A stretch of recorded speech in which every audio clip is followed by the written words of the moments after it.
Go fruit yourself.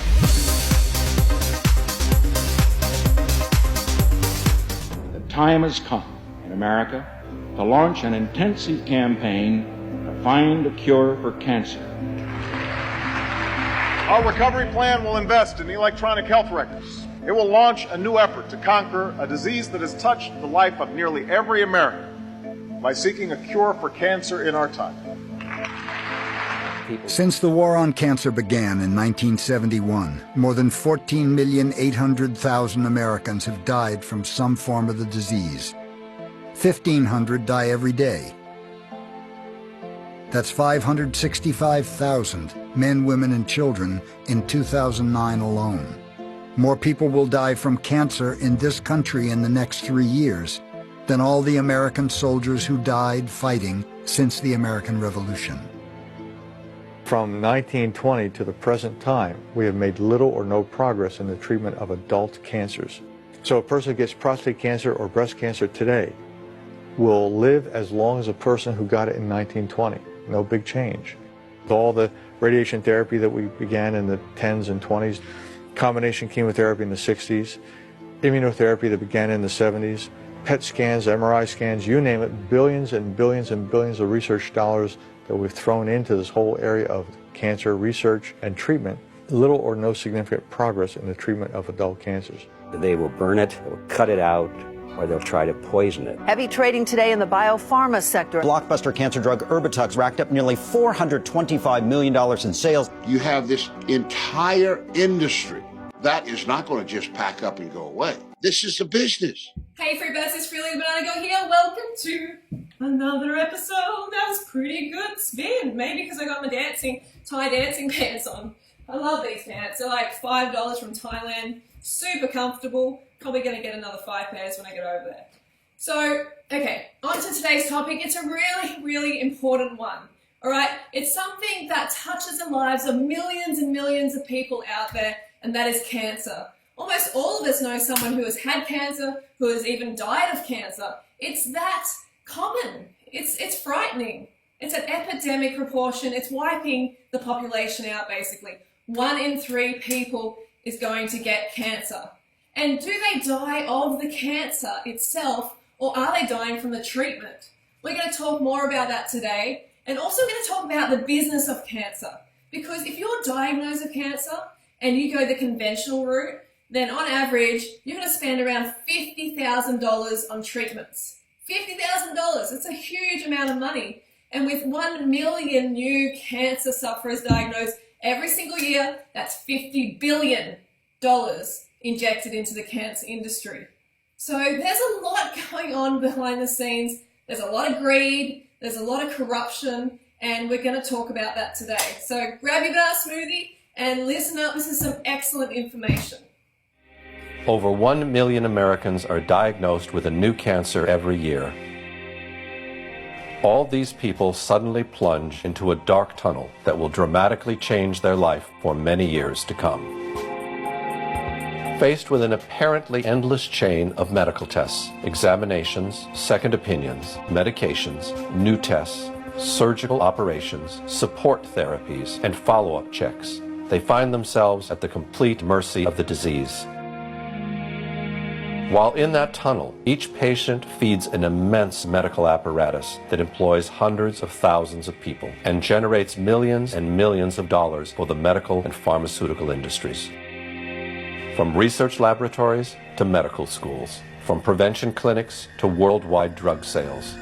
Today, the cancer medical apparatus is so large and expensive that it needs its patients in order to survive. Okay, it seems crazy to me. I don't know, does it seem crazy to you that we keep doing the same thing over and over and over again and expecting a different result? We keep using the same conventional model over and over, but hey, it's not working. With a success rate of about 2 to 3%, why do we keep using it?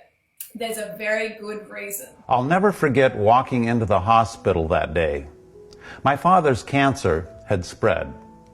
There was nothing they could do but give him 6 months to live and send him home to die.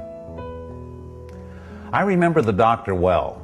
He was a kind man with a difficult job. I admired my father's courage as he grappled with the news of his impending death. Years later, I met Mary Harrington. I was diagnosed with malignant melanoma. At that point, he gave me 3 to 6 months to live. How long was it before you started to notice changes? I didn't die. So I knew something was happening. As a matter of fact, we were cleaning vegetables and my son turned around and said, "Mom, weren't you supposed to have..." And I said, "Been gone by now?" "Yes, but here, it's 7 months and I'm still here." 10 months on the diet, I had my first scan, and I was clear, and I've been clear since. Mary's not alone. Every year, thousands of people reverse a wide spectrum of cancers by going outside the system to seek alternative treatments. As I researched these treatments, I couldn't help but think about my father's doctor. Why didn't he know about these? As I've come to find out, if he did know and recommended an alternative treatment for cancer, he could not only lose his license, but go to jail. This didn't make sense to me. It didn't make sense that Mary had to travel out of this country to get simple dietary treatments for cancer. Over the years, I've come to learn that when something doesn't make sense, if you follow the money, you'll usually find the answer. That's when I learned about the business of cancer.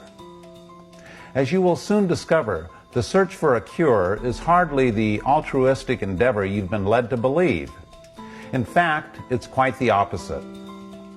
Even worse, when you look at the hard numbers, our current cancer treatments are appallingly ineffective. This is Thomas using alternative therapy, and this is conventional therapy, 2 months worth. See, this reminds me a lot of my partner Harley's dad's situation, okay? He was 87 years old, he's riding along on his bicycle, he has a fall, and he goes into the doctors for like a routine, like a bit of a checkup to see if he's okay. They give him a scan and they're like, "You have cancer." Next thing you know, they're like, "You're going to get into surgery, radiation, blah, blah, blah, you don't have long to live." Freaking the poor guy out. And here's Harley saying, "Dad, don't have chemotherapy, don't have radiation, what are you doing? This is crazy." And of course, Harley's dad was very scared and he had a lot of faith in the medical model, as a lot of people do. So he had the radiation. And within 1 month, he was dead. We're talking about an 87-year-old man. How irresponsible of these people to even consider it. The doctors do a scan and all of a sudden it's like, "Cancer, we need to attack it, let's get it." And you know what? They destroyed his immune system and he died. If conventional therapy has such limited results, why isn't the medical profession willing to investigate alternative approaches? The answer to this question may be found in some historic events that took place almost a century ago, when official medicine finally managed to gain the upper hand on the so-called empirical doctors, who cured patients with herbs and natural remedies. In the 1800s, society sanctioned both approaches to healing. Patients had a choice of using either doctors, called allopaths, or natural healers, called empirics or homeopaths. The two groups waged a bitter philosophical debate. The allopathic doctors called their approach heroic medicine. They believed the physician must aggressively drive disease from the body. The allopaths used 3 main techniques. They bled the body to drain out the bad humors. They gave huge doses of toxic minerals like mercury and lead to displace the original disease. They also used surgery, but it was a brutal procedure before anesthesia and infection control. Few patients were willing to have surgery. Most patients feared allopathic methods altogether. Satirists of the day remarked that with allopathic treatment, the patient died of the cure. A drug industry grew out of the booming patent medicine business. The doctors changed educational standards and licensing regulations to exclude the empirics. Soon, only AMA-approved doctors could legally practice medicine. In a brief 20 years, the AMA came to dominate medical practice. Organized Medicine launched a media campaign to associate the empirics with quacks. The code word for competition was quackery. So not only did the natural doctors get pushed out by the wealthy conventional model, But they also got blackened. Their name got blackened. They got called quacks, okay? Anyone who wasn't practicing the conventional way was a quack. The interesting thing is, you know, modern day doctors only get about 19 hours of nutritional training in their medical degree. 19 hours in the whole thing. They're doctors. They're meant to help heal people. They're meant to help, you know, help people become aware of what they're eating and the impact it has on their organism. But instead, they're just trained to prescribe drugs. I found that the average wife of these physicians knows more about nutrition than he does, but they sure know their drugs. And if you go to your typical doctor today, I don't care what it is, chances are you're going to walk out of there with a prescription. Why? Because that's what he has been trained to do. So I used to work in a medical clinic with doctors, and we'd have pharmaceutical reps come in all the time, and they would spoil the doctors. Okay, they would offer them trips and, you know, fancy equipment and all of this stuff. And then, of course, the doctors aren't going to want to recommend a healthy lifestyle to their patients, who are essentially clients, you know, because that's going to stop the flow of drugs. The companies that make up the pharmaceutical industry are among the largest corporations in the world. Together, these businesses have come to be known as Big Pharma. In 2004, their combined global sales were over $500 billion, with Pfizer and Johnson & Johnson leading the pack. In the U.S., the core of Big Pharma's immense profits is from sales of prescription medication. And since these drugs can only be prescribed by medical professionals, most of the industry's promotional and marketing activities are directed at doctors, pharmacists, and other healthcare providers. This starts out at the first day of medical school, and in many medical schools, even the incoming students that, you know, are 2 years away from seeing a patient will start to get gifts from the pharmaceutical industry. And as these students get farther along in their medical education, the interactions and the gifts escalate to free lunches, to dinners. Champagne, brunches, happy hours, New York jet tickets. No matter where you spend the money, you make money. And my boss always told me, don't worry about it. There'll always be more funding. Spend what you can. In fact, if I give you $100,000 to spend, Gene, I want you to spend $200,000. Before 1980, most clinical research was funded by the National Institutes of Health.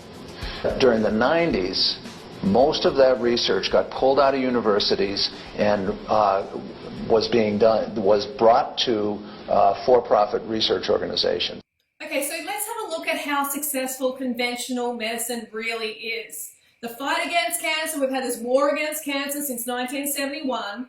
So let's have a look how effective it is. A cure is just around the corner has been the standard public relations pitch used to pump money into the cancer industry. The medical community has been working on a cure for well over 100 years.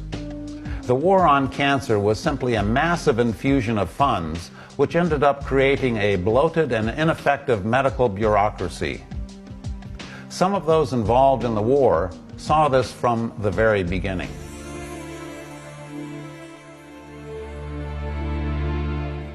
Here are the results of a study of every randomized, controlled clinical trial performed in the U.S. between 1990 and 2004, which reported a statistically significant increase in 5-year survival due to the use of chemotherapy.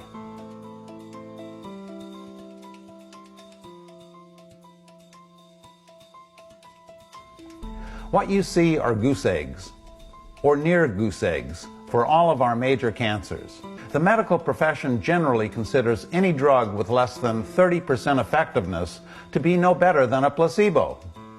What you see from studies conducted over the last 50 years is that for our major cancers, the effectiveness of conventional treatments is far less than a sugar pill.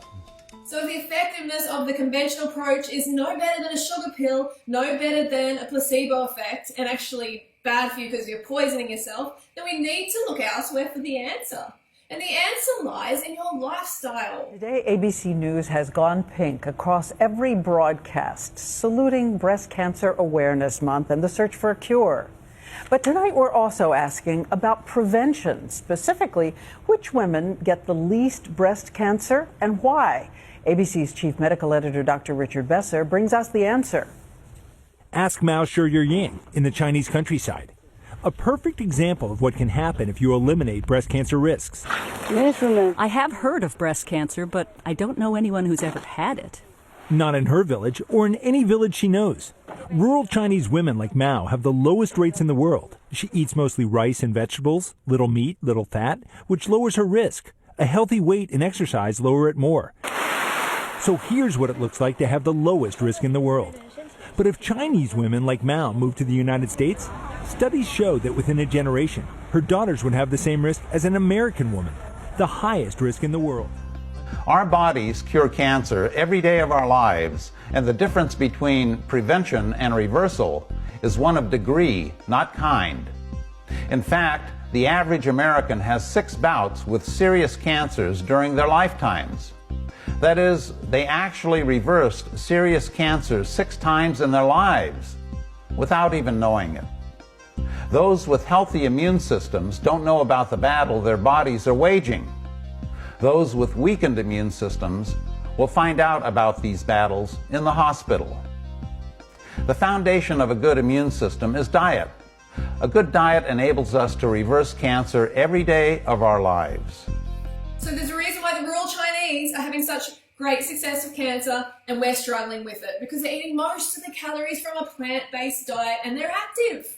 There isn't really a lot to it, folks. You know, it is very simple, but the mainstream medical model doesn't want you to think that. They want you to be in fear. So then you cooperate. You get your chemo, you get your radiation, you basically do what you're told, because then you're making money for them. You're making a lot of money. There's so much money that is injected into this cancer industry, as you've seen from this video. So you need to take your health responsibility into your own hands. Your sickness is unfortunately the medical model's like wealth. They're lining their pockets while you're getting sicker and sicker and dying. So take your health responsibility into your own hands and follow a plant-based diet. It's been shown time and time again to be the healthiest way to eat, to actually reverse cancer. So before you just run in there and get all fearful and go and get the chemo or the radiation, explore a plant-based diet. You will not regret it. Now you have the knowledge, so put it into action. All right, so I hope that helped. I will see you later on in the week. Don't forget to go fruit or root yourself. I'll see you soon.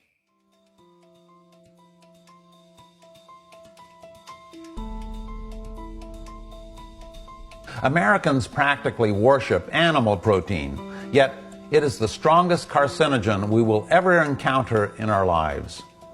This is not something that has been recently discovered. It's something that has been ignored due to our obsession with eating meat.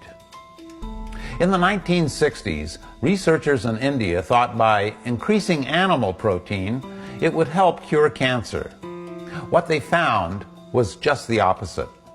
In 100% of the cases, increasing the consumption of animal protein caused cancer. Cancer was only triggered with animal protein. In further experiments, they found that regardless of how many carcinogens entered the body, the development of cancer was totally dependent on how much animal protein was consumed. In other words, the consumption of animal protein makes us more susceptible to cancer. This is one reason why populations such as the Okinawans and other groups who eat plant-based diets have much lower cancer rates. In effect, their plant-based diets form a green light around them, protecting them from cancer. Banana Girl.